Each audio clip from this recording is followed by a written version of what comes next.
सलाम पाकिस्तान 24 न्यूज के साथ मैं हूं महविश निसार, मैं हूं हैदर अवाम और मैं हूं फरवा वहीद। हेडलाइंस आपने जानी। बुलेटिन के आगाज में आपको बताएं कि कराची में सुपर हाईवे पर मुसाफिर बस में आग लग गई है। आग पर काबू पाने के लिए इमदादी कार्रवाइयां इस वक्त जारी हैं। इमदादी कार्रवाइयां जारी हैं। आग पर काबू पाने के लिए कराची में सुपर हाईवे पर मुसाफिर बस में आग लग गई है और आग पर काबू पाने के लिए इस वक्त इमदादी कार्रवाइयां जारी हैं।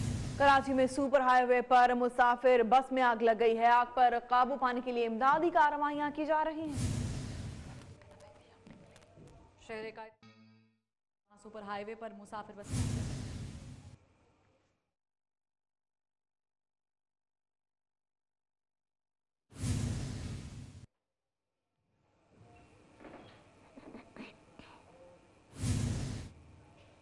और आपको बताएं कि साबिक सदर आसिफ अली जरदारी ने कहा है कि जब भी कोई सियासी पौधा लगता है तो उसे काटकर मसनूई पौधा खड़ा कर देते हैं। हमारे यहाँ किसी की सियासी तरबियत नहीं होने देते। रुपए की कदर में कमी का हुक्मरानों को कोई अफसोस नहीं। शफाफ इंतखाबात होते तो इमरान खान वजीर आजम ना होते।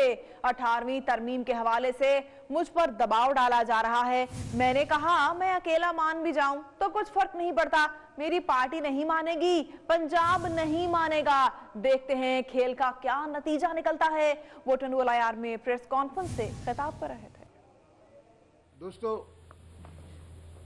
पाकिस्तान में हर दफ़ा मजाक हुआ है। अजब अजब किस्म की कहानियां लिखी गई हैं और इन कहानियों के जो आप में से मेरी उम्र के लोग हैं वो गवाह हैं। जब भी कोई पॉलिटिकल पौधा लगता है थोड़ा बड़ा होता है, ये काट के आर्टिफिशियल पौधा को बड़ा कर देते हैं। उससे क्या लॉस होता है, मुल्क को क्या नुकसान होता है, ये इनके सोच में नहीं। इनकी सोच में सिर्फ ये है कि ये उनको पसंद है या वो नापसंद है। पसंद तो आवाम की होनी चाहिए। अगर ये इलेक्शन फेयर होते तो इस वक्त वो कप्तान प्राइम मिनिस्टर नहीं होता। अवाम में आए, एकदम जलसे हो रहे हैं और मुलाकातें हो रही हैं, कोई इशारा आपको मिला? इशारा मिला है अर्ली इलेक्शन का। आइंदा इलेक्शन कब तक मुतवक्के हैं? नसीम ज़हरा साहिबा हमारे साथ हैं, उनसे इस बारे में बात करते हैं। आप सीनियर तज्जियाकार हैं, एंकर पर्सन हैं। नसीम ज़हरा साहिबा, क्या समझती हैं आप, जैसे कि साबिक सदर आसिफ अली जरदारी ने ये इशारा दिया है कि कबल वक्त इंतखाबात का इशारा दिया गया है, इसका जिक्र किया, और उन्होंने कहा कि जब भी कोई सियासी पौधा पनपने लगता है तो उसे काट दिया जाता है। जी, मेरा ख्याल है कि दो मुख्तलिफ चीज़ें हैं। एक तो वो बात कर रहे हैं अर्ली इलेक्शन की, जो कि प्राइम मिनिस्टर ने खुद उसका जिक्र किया, तो उसका मतलब इस सूरत में तो इस तरफ इशारा नहीं है कि पौधा पनपने लगता है तो काट दिया जाता है। वो तो बात एक ओवरऑल सियासी सूरत हाल की कर रहे हैं। लेकिन अर्ली इलेक्शन की बात तो उन्होंने इस हवाले से की है कि क्यों लोग कह रहे हैं कि जी आप बाहर निकले हैं अवाम से रब्ता करने के लिए, तो उन्होंने उसके जवाब में यही कहा है कि अर्ली इलेक्शन की बात है। और आप देख रहे हैं कि आसिफ अली जरदारी साहब एक गैर मुतवक्के तौर पे जब इलेक्शन हो चुके हैं उसके बाद ये इन्होंने जलसे वगैरह शुरू किए हैं। ये अभी फिर शुरू किए हैं, लेकिन आपने देखा था महीना भर पहले भी ये अवाम में गए थे सिंध में। तो एक ओवरऑल जो सूरत हाल है सियासी भी है, और दूसरा ये है कि बार बार पीपल्स पार्टी ने ये कहा है, और जो कि PMLN भी कह रही है कि वो प्रेशर में आ रहे हैं। जहाँ अकाउंटेबिलिटी की बात आ रही है वो ये कहा जा रहा है कि ये सिलेक्टिव अकाउंटेबिलिटी। आज इंटरव्यू में आप सुनेंगी फॉर्मर प्राइम मिनिस्टर ने ये भी कहा, शायद खाकान नवाज़ी ने, कि ये पॉलिटिकल परसिक्यूशन है। तो मेरा ख्याल है कि एक तरफ ये लग रहा है ये जो सियासी जमातें और जो कायदीन हैं सियासी जमातों के अपोजिशन के, वो कह रहे हैं कि जो अकाउंटेबिलिटी हो रही है वो साफ और शफाफ नहीं हो रही, वो एक तरफा हो रही है और प्रेशर डल रहे हैं लोगों पे। और दूसरी तरफ ये इमरान खान साहब ने जो जिक्र किया अर्ली इलेक्शन का, और उन्होंने कहा हो सकते हैं अर्ली इलेक्शन। तीसरी बात यह है कि क्योंकि 6-7 पार्टीज हैं जिसकी 6-7 सीटें हैं जिसकी बिना पर हम देख रहे हैं कि हुकूमत कायम है सेंटर में। और अब आप ये भी देखिएगा इशारे, जब मेंगल साहब मिले हैं आसिफ अली जरदारी साहब को, मेंगल साहब 2-3 दफ़ा जब वॉकआउट किया अपोजिशन ने, वो साथ उन्होंने वॉकआउट किए। तो मेरा ख्याल है उस हवाले से अगर देखें तो ये भी कहा जा सकता है कि जो फेडरल लेवल पे हुकूमत है वो 6-7 सीटों के हवाले से खड़ी है। वहाँ तो इसलिए उतनी मुस्तहकम नहीं है जो कि एक हुकूमत जिसको ज्यादा बरतरी हो नंबरों में।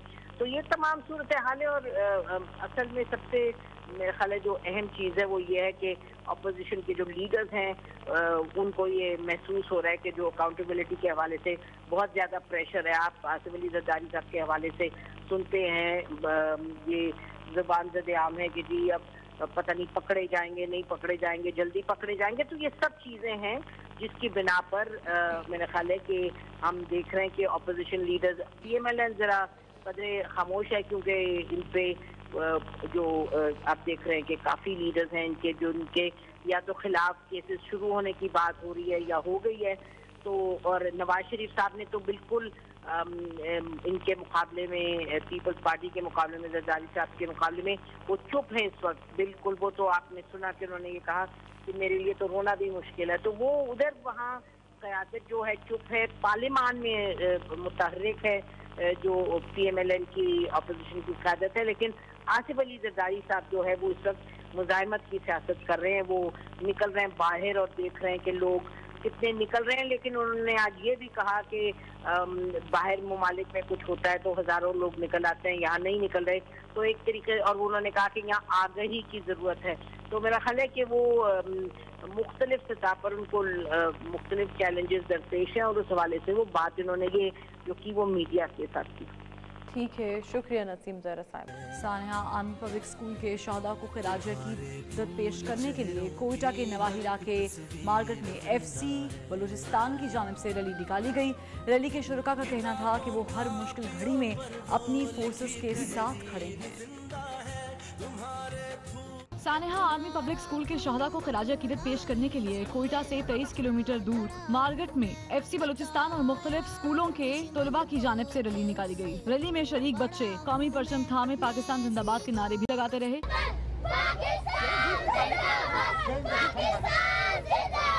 तलबा का कहना था कि वो डरने वाले नहीं है। रैली हमने सानिहा APS के लिए निकाल दी है। हम इंशाल्लाह कभी भी पढ़ाई नहीं छोड़ेंगे। हम मुल्क पे अपना जान भी सकते हैं, दहशतगर्द कभी भी हमको खत्म नहीं कर सकते हैं। रैली हन्ना रोड पहुंची, जहां शुल्का ने खिताब करते हुए कहा कि इस मुल्क का हर बच्चा हमारा सिपाही है और हम सब ने मिलकर दहशतगर्दों का मुकाबला करना है। रैली में FC हुक्काम, सिविल सोसाइटी और कबायली अमायदीन ने भी शिरकत की। सानेहा APS को 4 साल बीत गए हैं। जख्मियों की यादें आज भी ताज़ा हैं। दहशतगर्द हमले में जख्मी होने वाले वलीद खान बरतानी शहर बर्मिंघम में ज़ेर इलाज है। वलीद खान का इस मौके पर कहना था कि वो 16 दिसंबर 2014 का दिन कभी नहीं।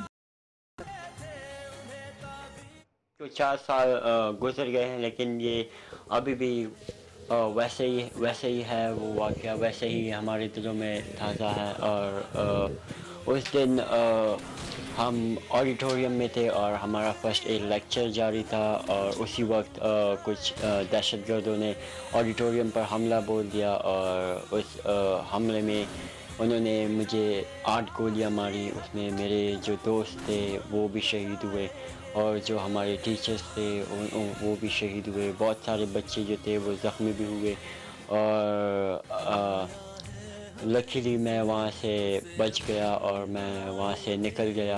और उसके बाद मुझे जो पाकिस्तान आर्मी मुझे वहाँ से उन्होंने रेस्क्यू किया और वो CMH पेशावर ले गए और CMH पेशावर में भी मैं तकरीबन उसके बाद 8 दिन तक कोमा में रहा। और इन द स्टार्टिंग डेज शुरू में तो मेरा बचना बिल्कुल ही नामुमकिन था और लेकिन जैसे ही मुझे होश आया 8वें दिन तो सबके लिए वो एक मौजज़ा था और मैं मौजज़ाना तौर पर जिंदा बचा। Army chief general Qamar Javed Bajwa ने 15 दहशतगर्दों की सजाए मौत की तौसीक कर दी है। दहशतगर्द सिक्योरिटी फोर्स पर हमलों और सरकारी अमला तबाह करने में मुलव्विस थे। इस रिपोर्ट में जानिए। Army chief general Qamar Javed Bajwa ने मजीद 15 मौत की तौसीक कर दी। ISPR के मुताबिक दहशतगर्दों को फौजी अदालतों ने सजाए मौत सुनाई। 20 मुजरिमों को कैद की सजा भी सुनाई गई। सजाए मौत पाने वालों में हमीदुर रहमान, सैयद अली, अबरार, फिदा हुसैन, रजाउल्ला, रहीमुल्ला, उमर ज़ादा और अमजद अली शामिल हैं। अब्दुल रहमान, गुलाम रहीम, मोहम्मद खान, रहीमुल्ला वल्द नूरानी गुल, राशिद इकबाल, मोहम्मद गुफ्फार और रहमान अली को भी मौत की सजा दी गई है। दहशत गर्दों का ताल्लुक कलदम तंजीमों से है। मुलजिमान ने दौरान ट्रायल अपने जराइम का एतराफ भी किया। दहशत गर्द सिक्योरिटी फोर्सेस पर हमलों और सरकारी अमलाक तबाह करने में मुलव्वस थे। दहशत गर्द हमलों में मजमूई तौर पर 34 अफराद शहीद हुए। और खबरें हैं कि आईएसपीआर की जारी करदा रिपोर्ट के मुताबिक फौजी अदालतों में 717 दहशतगर्दों के ट्रायल भेजे गए, जिनमें से 546 केसेस के फैसले हुए और 310 दहशतगर्दों को सजाए मौत सुनाई गई। तफसीलात देखिए इस रिपोर्ट में।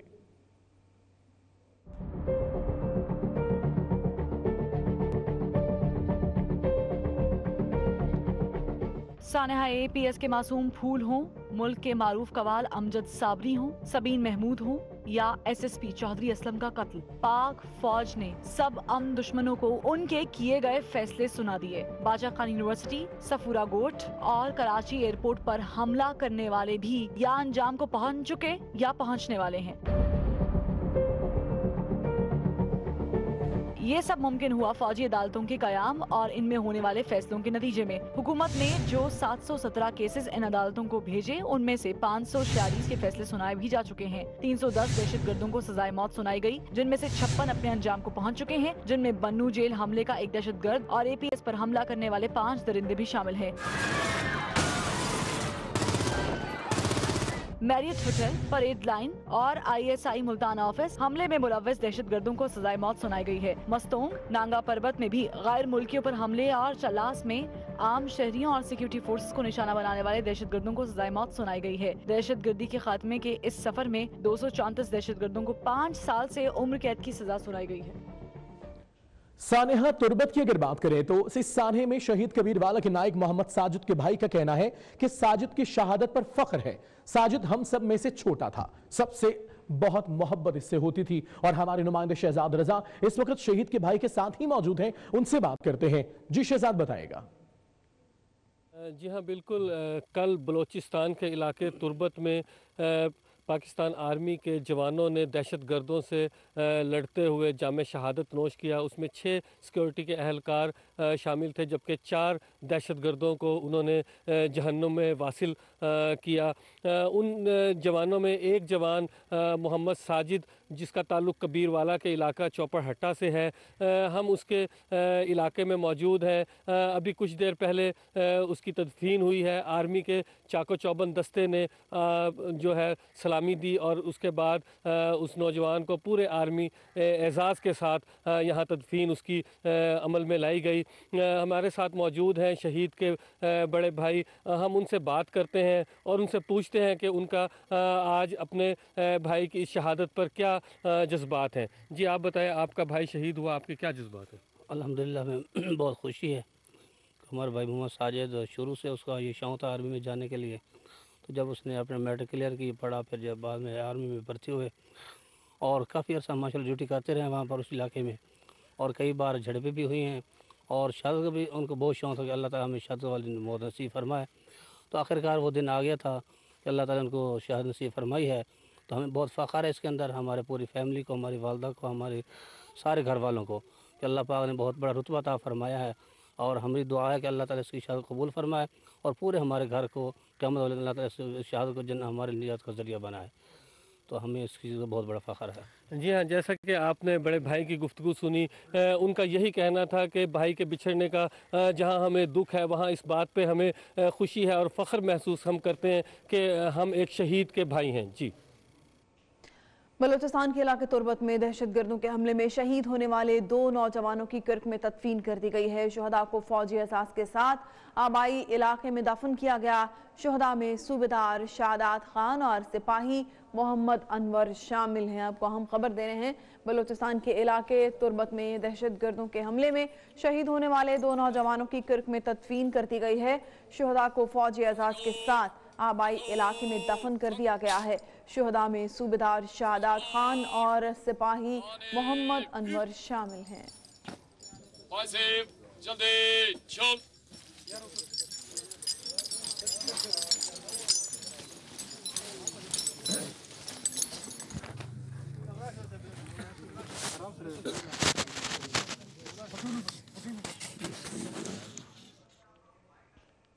अमेरिका और तालिबान के दरमियान मुज़ाकरात का अगला दौर कल कतर में होगा। बातचीत में अफगान हुकूमत के नुमाइंदे भी शरीक होंगे। अमरीकी नुमाइंदा खुसूसी ज़ल्मे खलीलजाद वफ्द की क़यादत करेंगे। आपको हम खबर दे रहे हैं कि अमरीका और तालिबान के दरमियान मुज़ाकरात का अगला दौर कल कतर में होगा। बातचीत में अफगान हुकूमत के नुमाइंदे भी शरीक होंगे। अमरीकी नुमाइंदा खुसूसी ज़ल्मे खलीलजाद वफ्द की क़यादत करेंगे। गौहर महसूद से इस बारे में जानते हैं। गौहर, आगाह कीजिएगा, अमरीका और तालिबान के दरमियान मुज़ाकरात का अगला दौर कल कतर में होने जा रहा है। अमेरिका और अफगान तालिबान के दरमियान मुज़ाकराती अमल का जो सिलसिला है 3 रोज़ा वो कल दोहा में शुरू हो रहा है। मुज़ाकरात का पहला दौर दोहा में होगा, जबकि दूसरा दौर दुबई में होगा। अमरीकी मुज़ाकराती टीम की सरबराही ज़ल्मे खलीलजाद करेंगे, जबकि अफगान तालिबान की जो टीम की सरबराही होगी वो अब्बास स्तानकज़ई करेंगे। ज़राए के मुताबिक इस हवाले से पाकिस्तान ने अभी तक कोई मदाखलत नहीं की है। तहम अगर पाकिस्तान को ऑफर की जाती है, दरख्वास्त की जाती है कि पाकिस्तान इस अमन अमल में अपना हिस्सा डाल दे, तो पाकिस्तान इसमें अपनी कोशिश करे। ठीक है, शुक्रिया गौहर महसूद, आगाह कर रहे थे। आपको लिए चलते हैं लाड़काना, जहां वज़ीर आला सिंध मुराद अली शाह मीडिया से गुफ्तगू कर रहे हैं। देखिए, मैं प्रोटोकॉल का बहुत ख्याल रखता हूँ कि प्राइम मिनिस्टर साहब ने, बल्कि मैंने तो प्राइम मिनिस्टर साहब के साथ उस दिन वो जो नहीं था स्केड्यूल में, खाना भी उनके साथ खाया, स्केड्यूल में नहीं था वो खाना खा रहे थे, उन्होंने मुझे इनवाइट किया और उनसे कुछ 40-45-15 मिनट का टाइम स्लॉट उन्होंने रखा था। और वो देखिए प्रोग्राम होता है जो मुझे मिला था 15 मिनट की जगह पर 45-50 मिनट में उनके साथ था। जो बात होनी थी वो हुई, कोई ऐसी बात नहीं। उसके बाद उनकी अपनी कमिटमेंट्स थी। सर, आए दिन ये भी अफवाहें होती हैं कि सिंध में अहम गिरफ्तारियां होंगी, आप बता सकते हैं कि वो कौन सी गिरफ्तारियां हैं जो अभी तक मुझसे शेयर नहीं की है मुझसे शेयर नहीं की है। Governor state bank Tariq Bajwa का कहना है कि डॉलर की कीमत में इजाफे से मुतालिक वजीर खजाना ने बयान दिया है। वजीर खजाना ने कहा कि डॉलर की कीमत पर उन्हें इल्म था तो बात खत्म हो गई। डॉलर की कीमत मार्केट के साथ मुंसलिक है। मोबाइल टैक्स खत्म होने से टैक्स नेट पर फर्क पड़ा, वो लाहौर में मीडिया से गुफ्तगू कर रहे थे। डॉलर का जो उतार चढ़ाव है वो 2 चीज़ों पे मुनहसर है, एक मैक्रो इकोनॉमिक फंडामेंटल्स पे और एक मार्केट सेंटिमेंट पे। जब मार्केट सेंटिमेंट पॉजिटिव होगा, रुपए की कदर बढ़ जाएगी।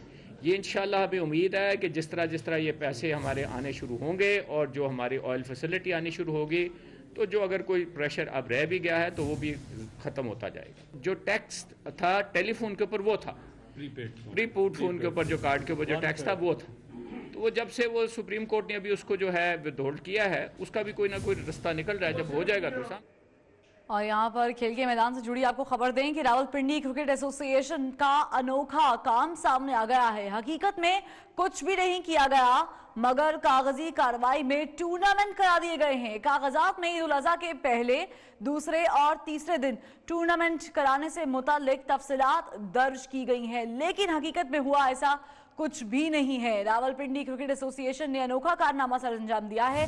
हकीकत में कुछ भी नहीं हुआ, लेकिन कागजी कार्रवाई में पूरा का पूरा टूर्नामेंट करा दिया गया है। इसी पर बात करेंगे अपनी नुमाइंदा रोजीना अली से। रोजीना अली बताएगा, कागजी कार्रवाई कुछ और कह रही है लेकिन हकीकत कुछ और। देखिए जी, बिल्कुल रावलपिंडी क्रिकेट एसोसिएशन ने भी खेल के साथ खिलवाड़ करना शुरू कर दिया है। करवाया तो कुछ नहीं, लेकिन कागजी कार्रवाई में टोटल पूरा करके दे दिया है।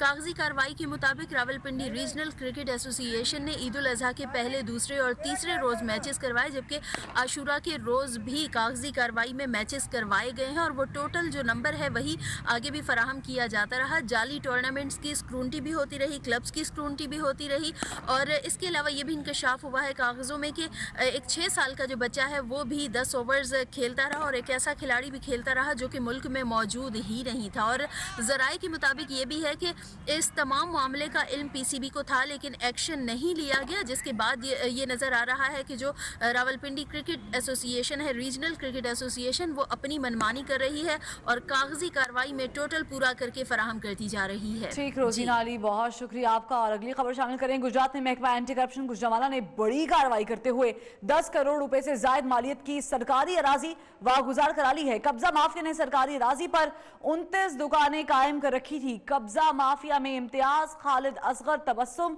और नवीद वड़ाइच शामिल हैं। तो तमाम तर नाम सामने आ चुके हैं। गुजरात में महकमा एंटी करप्शन गुजरांवाला ने ये कार्रवाई की है और कार्रवाई करते हुए 10 करोड़ रुपए से जायद मालियत की सरकारी अराजी वागुजार करा ली गई है। कब्जा माफिया ने सरकारी अराजी पर 29 दुकानें कायम कर रखी थी, जबकि ये कार्रवाई मुकम्मल हो चुकी है।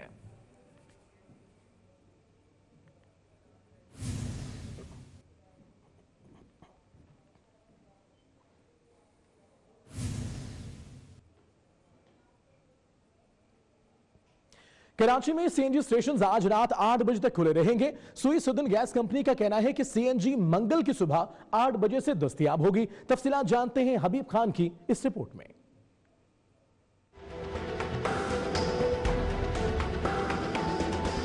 सीएनजी स्टेशन खुलने से कराची की सड़कों पर भी ट्रैफिक रवां दवा हो गया। ताहम शहरियों ने गैस की बंदिश को मसनूई बुरान करार दिया है।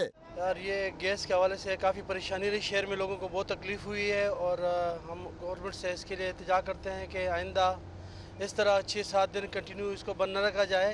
न कोई सीएनजी कम है, न कोई पेट्रोल कम है, किसी चीज़ का कमी नहीं है। अल्लाह के वास्ते आप लोग का विश्वास से हम लोग अपील करते हैं कि इसको खोल के रखो, परेशान नहीं करो लोगों को। 6 रोज से शहर में सीएनजी की बंदिश पर रक्षा ड्राइवर्स कहते हैं ये मईशियत और मुल्क दोनों के लिए नुकसानदेह है। नुकसान ही नुकसान रहे 6 दिन और क्या। पेट्रोल पे थोड़ी फर्क पड़ती है जो रखी हैं ये। पेट्रोल पे 300 की सवारी उठा रहे हैं, 300 को पेट्रोल डाल रहे हैं। चला भी गए, ये नहीं चला गए, बच कुछ भी नहीं। अगर 200-400 बचता है तो फिर वो सीएनजी वाले पेट्रोल पे लाए तो गाड़ी काम निकाल लेती है। एसएसजीसी हुक्काम के मुताबिक आज रात 8 बजे बंद होने वाली सीएनजी स्टेशन अगले 24 घंटे के लिए खोल दिए जाएंगे। कैमरामैन सज्जाद रईस के साथ हबीब खान, 24 न्यूज, कराची। तो रिपोर्ट आपने मुलाहिजा की। आगे बढ़ते हैं। कराची का इलाका खारादर, जहां रेंजर्स की जानिब से फ्री मेडिकल कैंप लगाया गया है। मेडिकल कैंप में इलाके के 4000 से ज्यादा लोगों को मुफ्त तिब्बी सहूलियात फराहम की गई हैं। कराची का इलाका खारादर, जहां रेंजर्स की जानिब से फ्री मेडिकल कैंप लगाया गया है। खासी तादाद यहां पर मौजूद है मरीजों के। मेडिकल कैंप में इलाके के 4000 से ज्यादा लोगों को मुफ्त तिब्बी सहूलियात फराहम की गई हैं। आपको ये बताते चलें कि 4000 से ज्यादा लोग यहाँ पर जो है वो चेकअप करा सकते हैं। मुफ्त अद्वियात फराहम की जा रही हैं और इस वक्त आप मुलाहिजा कर सकते हैं कि लोगों का खासा रश है यहाँ पर और चेकअप कराया जा रहा है। फिरोजवाला के थाना फैक्ट्री एरिया में सहाफियों पर तशद्दुद का मुकदमा दर्ज हो चुका है, मगर पुलिस वाले वापडा के 19 मुलाजिमीन को ताहाल गिरफ्तार नहीं कर सके। 24 न्यूज के मामला उठाने पर मुकदमा दर्ज हुआ था। वापडा मुलाजिमीन के करप्शन बेनकाब करने पर सहाफियों पर तशद्दुद किया गया था। तो मामला कुछ यूं है कि फिरोजवाला के थाना फैक्ट्री एरिया में सहाफियों पर तशद्दुद किया गया और मुकदमा दर्ज किया जा चुका है, मगर पुलिस ने अब तक कोई कार्रवाई नहीं की है और इस मुकदमे में नामजद 19 मुलाजमीन है वापडा के, जिन्हें ताहाल गिरफ्तार नहीं किया गया है पुलिस की जानिब से। 24 न्यूज के मामला उठाने पर मुकदमा दर्ज हुआ था। वापडा मुलाजमीन की करप्शन बेनकाब करने पर सहाफियों पर तशद्दुद किया गया था।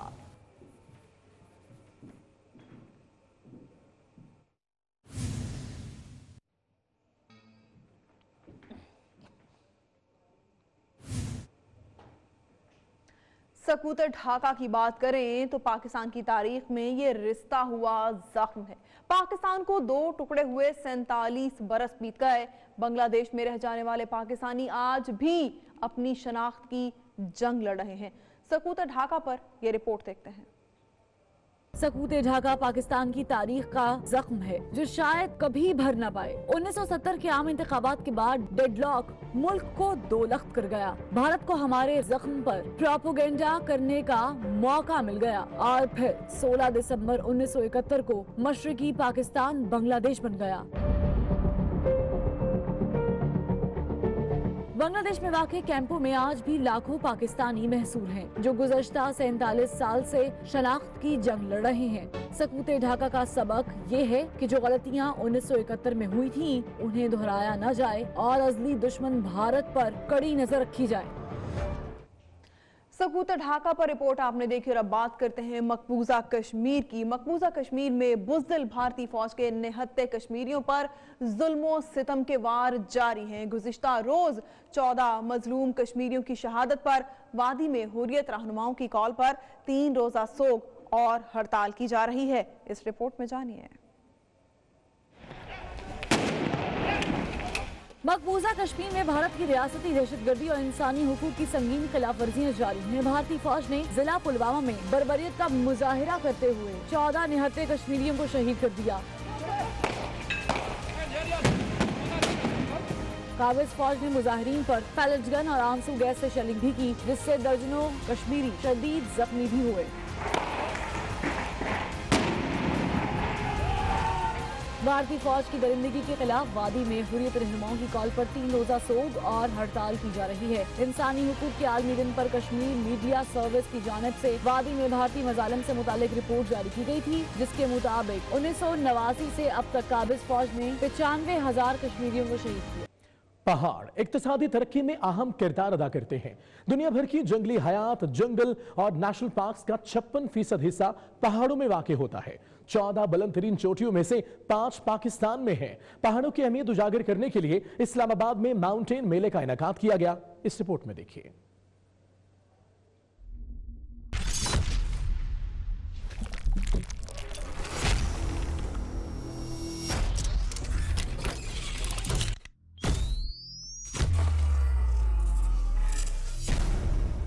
पहाड़ पानी, ग़िज़ा और खुराक का अहम जरिया तस्वुर किए जाते हैं। बढ़ती हुई सयाहत ने पहाड़ों के गिर्द आलूदगी में भी इजाफा किया है। आलमी माउंटेन डे के पेश नजर इस्लामाबाद के निजी होटल में माउंटेन फेस्टिवल का इनेकाद किया गया, जिसमें वजीर आला गिलगित बल्तिस्तान समेत इटली के सफीर ने शिरकत की। फेस्टिवल में मशहूर कोपेमाओं पर मबनी दस्तावेजी फिल्म्स भी दिखाई गयी। वजीर आला गिलगित बल्तिस्तान का कहना था कि उनकी हुकूमत ने सयाहत के फरोग के लिए बेहतर इक़दाम किए हैं। बाकायदा हमने जोनिंग की है।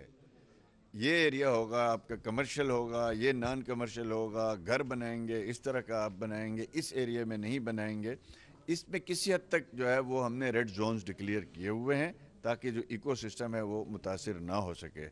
इटली के सफीर का कहना है कि पहाड़ों के मुताल्लिक आगाही और उनकी हिफाजत मुल्कों की अव्वलीन तरजीह होनी चाहिए। What we should do is pretty straightforward, like respecting the mountains and not littering them, not having excessive tourism. It's all pretty simple to say. It's pretty difficult to do. So that is where the local communities and the local authorities come in. दस्तावेजी films के बाद musical show पेश किया गया, जिसमें फनकारों ने हाजरीन से खूब दाद समेटी। कैमरामैन नोमान के हमरा आफ्ताब वजीर, 24 न्यूज़ इस्लामाबाद। और नाजरीन, सर्दियों की खास सौगात खुश्क मेवाजात की कीमतों को ऊपर लग गए हैं। चलगोजा 6,000 रुपये किलो, जबकि अखरोट 2,200 रुपये किलो हो गया है। मजीद इस पर बात करेंगे लाहौर से अपनी नुमाइंदा सादिया खान से। सादिया खान, बताइएगा क्या रद्द-ए-अमल आ रहा है शहरियों का? मौसम सरमा की बात करें तो हम ये देखते हैं कि खुश्क मेवाजात जो हैं उनका इस्तेमाल बढ़ जाता है, लेकिन उसके साथ साथ शहरियों की जानिब से कहा यह जाता है कि जी मौसम सरमा के साथ जो है वो खुश्क मेवाजात की कीमतें काफ़ी ज़्यादा हो जाती हैं। कुछ दुकानदार हजरात मेरे साथ हैं, उनसे बात करते हैं, जानते हैं कि क्या वजूहत है, क्या वाकई में जो हैं खुश्क मेवाजात की कीमतें बढ़ती हैं। ये बताइएगा, कुछ ड्राई फ्रूट्स की कीमतें बता दें और ये बता दें कि क्या वजूहत है इनकी जो कीमतें बढ़ती हैं। बस सर्दी में है ये कि सर्दी में डिमांड ज़्यादा हो जाती है, तो इसलिए इसकी कीमतों का है। वैसे ये काजू है 2,000 रुपये किलो है, ये 2,000 रुपये किलो है। ये बादाम 1,800 रुपये है। ये वाला देसी बादाम 1,400 है। मिक्स ड्राई फ्रूट 1,400 रुपये किलो है। ये वाला चलगोज़ा 6,000 रुपये किलो है। 6,000 है, लेकिन ये था कि लास्ट ईयर जो है वो 4500 के करीब था। बस वो इस बार ये है कि चाइना में ये इम्पोर्ट हो रहा है, तो इसलिए इसकी प्राइस ज़्यादा बढ़ गई है। चाइना वाले अब डायरेक्ट इसको खरीद रहे हैं ना। अच्छा, खरीदार आते हैं आपके पास? जी आते हैं। क्लेम नहीं करते कि महंगे हैं? नहीं, डिमांड हर मार्केट का रेट यही चल रहा है। पीछे मंडी से रेट महंगा हुआ है, जो हमें पीछे से मिलेगा उस हिसाब से हमने इसको बेचना है, तो कोई डिमांड नहीं कर रहा। जी बिल्कुल, दुकानदार हजरात का यही कहना है कि मंडी से जो है इनको जो कीमतें दी जाती हैं उसी दाम पर ये यहाँ पर फ़रोख्त करते हैं, क्योंकि मंडी से महंगे दामों ख़रीद कर इसको सस्ते दामों जो है वो सेल नहीं किया जाता। अगर हम शहरियों की बात करते हैं तो एक मिला जुला रुझान है। कुछ लोग कहते हैं कि गुज़िश्ता साल की निस्बत इस साल जो है कीमतें ज़्यादा हैं, जबकि कुछ लोगों की तरफ से कहा यह जा रहा है कि लास्ट ईयर भी कीमतें जो थी वो इसी तरह से थी, इस दफ़ा भी जो है वो कीमतों में कुछ खास फ़र्क नज़र नहीं आ रहा।